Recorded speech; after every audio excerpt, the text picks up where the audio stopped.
স্বাদের অনুষ্ঠান হচ্ছে। আর আমি তোমাদের আইটেমটা একটু জানাচ্ছি যে এখানে আমাকে কি কি দিয়েছে। কাছে আনো ক্যামেরা।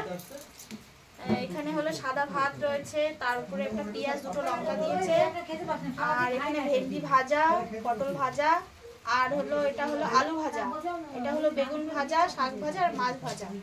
তার সঙ্গে রয়েছে ঝুরঝুরে আলু ভাজা, তারপরে এঁচোড় চিংড়ি,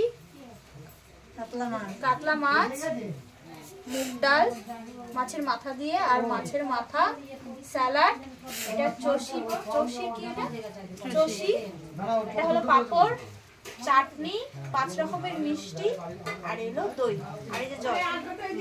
দাঁড়াও আমি পজ করলাম একটুখানি। ভালো লাগলে লাইক কমেন্ট শেয়ার করে দেবেন।